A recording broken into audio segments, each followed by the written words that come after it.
Felix the Clever Fox. In the golden corner of Sunbury Valley, where the air smelled like warm honey and the flowers hummed with bees, there lived a fox named Felix. Now, Felix wasn't just any fox. He was clever. In fact, he was so clever, he liked to remind himself of it every single day. Each morning, as he stretched his long red tail and yawned into the sunshine, he would declare, "Oh, Felix the Fox, you are the quickest in the trees, the brightest in the breeze, and the smartest of all the animals." Then he would wink at his reflection in the little puddle beside his den. Felix liked puzzles, secrets, and anything that made other animals scratch their heads and say, "How did he do that?" He once tricked a squirrel into thinking acorns could sing opera. Another time, he convinced a sleepy badger that the moon was stuck in the branches. It was just a glowing mushroom he'd balanced on a twig. But Felix never meant any harm. Not really. He was just full of energy, bursting with ideas, and always looking for the next big surprise. The forest, for all its rustling leaves and cozy corners, sometimes felt too ordinary for Felix. He longed for something extraordinary. One fine morning, as the mist lifted like a sleepy curtain and sunlight painted gold on the grass, Felix stood on his favorite rock, gazing out over the land. Birds chirped. A frog croaked. Leaves danced in the wind. "It's a beautiful day," he said aloud, stretching his paws. "But what shall I do today that's clever, curious, and full of mystery?" He scampered down the rock and trotted through the woods. The trees whispered secrets, but nothing caught his clever little ears. He sniffed the air, hoping for the scent of something exciting. Maybe fresh berries, or a cake someone accidentally left out. It had happened once. That's when he caught it. A scent so sweet, so sharp and juicy, it made his nose twitch and his whiskers wiggle. "Grapes?" he whispered, surprised. "Out here." Felix had heard tales, of course. Stories whispered by the owls and muttered by the raccoons late at night. Tales of a hidden vineyard. A place of purple jewels that dangled in the sun and talked. Felix scoffed. Talking grapes? Ridiculous. But his paws were already moving. His tail twitched with curiosity. Something was calling him. Something delicious and mysterious. And for Felix the Clever Fox, that was the best kind of adventure. The Vineyard Whispers.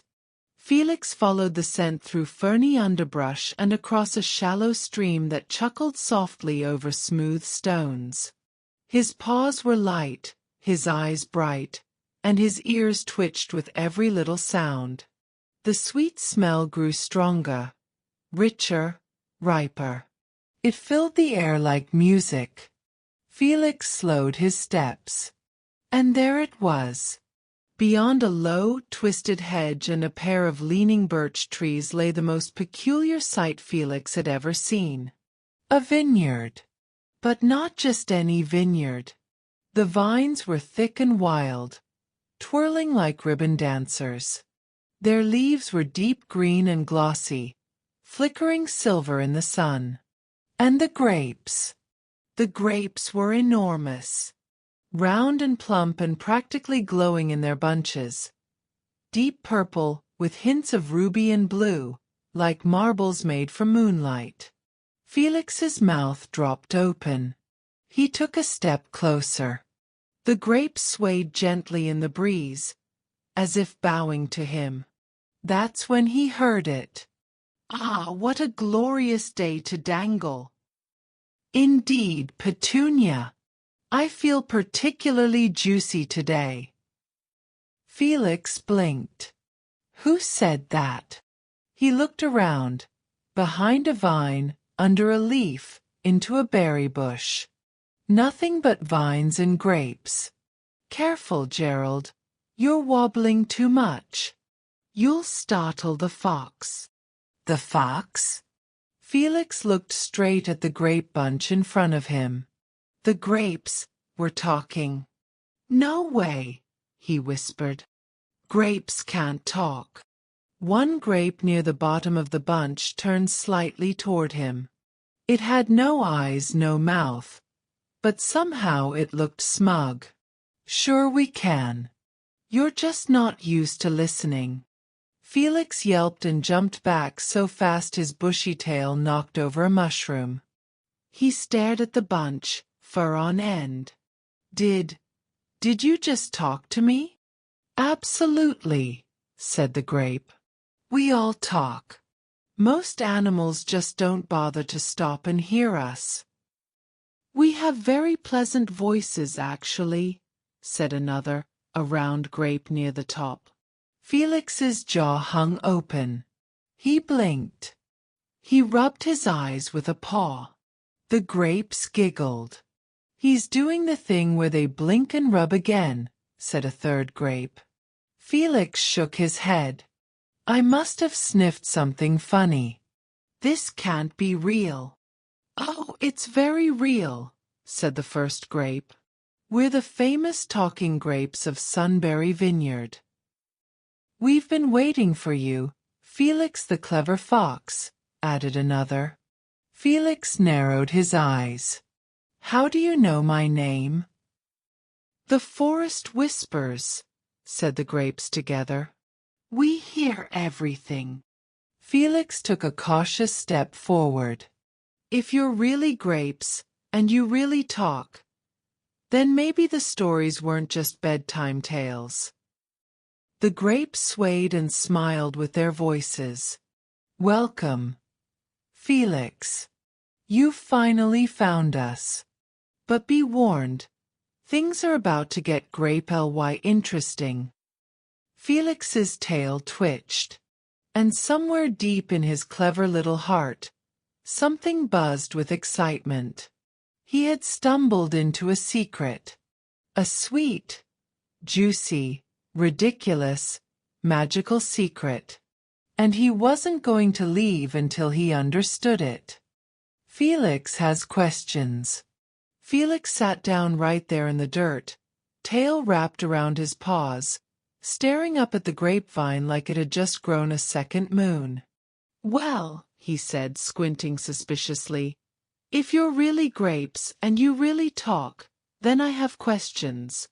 Lots of them. Good, said a plump grape in the middle of the bunch. We love questions. Almost as much as we love sunshine and rain. And drama, added another grape with a dreamy sigh. Especially the juicy kind. Felix leaned forward. First of all, how? How are you talking? Magic, said one grape. Whimsy, said another. An old spell from a wandering wizard, said a third. Felix raised an eyebrow. Which one is true? Yes, the grapes said together. Felix blinked. That's not an answer. Exactly, giggled a grape named Petunia. That's what makes it fun. The grapes swayed on their vines, as if they were dancing in the sunlight. Their voices blended like a tiny choir, all full of mischief. Felix narrowed his eyes. You're all very strange. And you are very serious for a fox who once convinced a raccoon that pine cones could turn into gold, said Gerald the grape. Felix sat up straighter.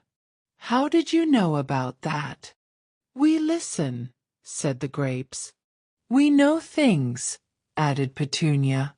We keep secrets and sing songs and tell stories that most animals never hear. Felix was quiet for a long moment. The wind rustled through the vineyard, making the leaves shimmer. He looked up at the sunlight filtering through the green canopy and then back at the grinning grapes. It wasn't every day that fruit offered you riddles and gossip. You're not just grapes, Felix said finally. You're something else. Grapes, yes, said Gerald. But enchanted grapes. Very rare. Very ripe, added a cheeky grape near the bottom. Very full of forest secrets, whispered another. Felix licked his lips, though now it wasn't from hunger. It was from excitement. What kind of secrets? The grapes leaned in, or at least swayed a little more in his direction. We know where the giggling moonflowers grow. We know the shortcut under the roots that leads to the hidden spring. We know the name of the wind that makes owls dream. Felix's eyes grew wide. No one knows those things. We do, said the grapes. Because we've been here a long time. And we only share our secrets with animals who listen. And you, dear fox, finally did. Felix tilted his head. So if I keep coming back, you'll tell me more? The grapes rustled like wind chimes. We just might, said Petunia. If you prove you're not here to eat us. Felix smirked. I'll think about it, he said and turned toward the forest. But as he walked away, he glanced over his shoulder and whispered, I'll be back tomorrow. Songs, secrets, and sweetness. Felix returned to the vineyard early the next morning. He hadn't slept much. His dreams were crowded with chattering grapes, whispering vines, and glowing forest paths he'd never walked before. When he opened his eyes at sunrise, he leapt to his feet and darted straight for the place he now thought of as the grapey spot. The air was still cool, but the dew sparkled like stars on the leaves. Felix's paws barely made a sound as he trotted between the birch trees. Good morning, he called a little cautiously. For a moment, there was only silence. Then, is that the sound of clever paws I hear?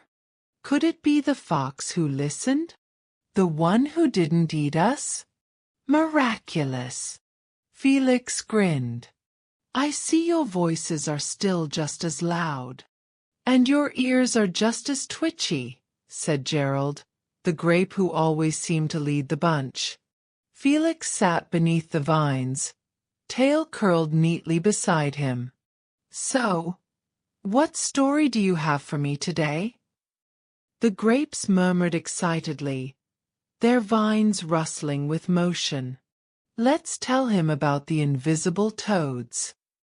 Or the rainbow that only shows up during moonlight. Wait, what about the humming mushrooms? No. Let's sing first. He hasn't heard our vineyard song. Felix blinked. You have a song? Of course, cried Petunia. All enchanted grapes have a song. It's in the rules. Before Felix could say another word, the grapes launched into a bouncing, bubbly tune. Musical note. We're grapes on a vine, enchanted and bright. We chatter all day and we giggle all night. With secrets and riddles and rhymes. We've whispered the winds for the longest of times. Musical note. Felix stared, then let out a bark of laughter. That was something. We worked on it for weeks, said one grape proudly. It used to be longer, another whispered, but a squirrel fell asleep halfway through. Felix wiped a tear from the corner of his eye. All right, that was worth coming back for. The grapes swayed happily. Then Gerald lowered his voice, suddenly serious. Since you came back, we think you're ready. Felix leaned in. Ready for what? A real secret. A juicy one. the kind no owl would dare whisper aloud. Felix's ears perked. "Tell me." The grapes leaned closer, vines curling like fingers. "Behind the hill where the fireflies dance," Gerald whispered, "there's a cave made of crystal leaves." "Inside," Petunia added, "a silver feather floats in midair. It grants a single wish, but only if you leave behind something you truly love." Felix's mouth opened slightly. "A floating feather? A real wish?" "Is it real?" he whispered. "Only one way to find out," said the grapes. "But the forest doesn't give up her treasures easily." Felix stood slowly, heart thumping with wonder. "I'll find it," he said. And the grapes, swaying softly, replied, "We know you will." The Crystal Cave Quest. The moment Felix stepped beyond the vineyard, the world felt different. The trees stood a little taller. The wind whispered in a new, secret language. Even the earth beneath his paws felt like it was holding its breath. He padded carefully toward the hill the grapes had spoken of, the one where fireflies danced when the moon rose. It wasn't a place he visited often. Most animals kept away from it. Some said it was enchanted. Others said it simply felt too quiet, too still. Felix didn't mind. In fact, the strangeness made him more curious. He climbed the slope, his tail swaying behind him, ears twitching for unusual sounds. The forest grew thicker, but the air shimmered with golden light. Tiny blue butterflies drifted past his nose. A sleepy fern yawned as he passed, curling tighter. At the very top of the hill, he paused. Below lay a hollow dipped into the land like a silver spoon had scooped it out.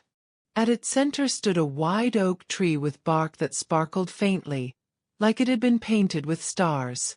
Beneath its roots, hidden beneath ferns and moss, was a small opening, a cave. It glittered faintly. Felix's heart beat faster. He crouched low, sniffing the air. It smelled of wild mint and magic. "This must be it," he whispered. He crawled toward the opening, vines brushing his fur. As he slipped into the cave, the air cooled. His paws touched crystal. All around him, the walls glowed with soft light, like moonlight frozen into stone. Leaves, real leaves, grew from the cave ceiling. But they weren't green. They were silver. They shone like frost and made a gentle chime when the wind from the tunnel stirred them. Felix gasped. He'd never seen anything so strange or beautiful. Then he saw it. Floating in the very center of the cave, suspended in a shaft of soft light, was a feather. It shimmered like morning fog and sparkled with hints of every color. Blue, green, purple, and even gold. Felix stepped closer. He could feel something humming in the air. His paws tingled. The feather spun slowly, as if waiting. He remembered what the grapes had said. It grants a single wish, but only if you leave behind something you truly love. Felix frowned. He had plenty of things he liked. But love? His tail? His rock collection? His cleverness? He sat in silence, the cave quiet except for the gentle ringing of crystal leaves. Then he reached into the small pouch he'd tied around his neck. Inside was a single, worn acorn. Not special to anyone else, but to Felix, it was his very first trick. The one that had made the squirrel believe it could sing. The beginning of all his adventures. His cleverness in a nutshell. Felix stared at it, heart tugging. Then slowly, he placed it on a small crystal stone beneath the feather. The feather glowed brighter. The cave pulsed with soft light. And the feather slowly began to drift, down.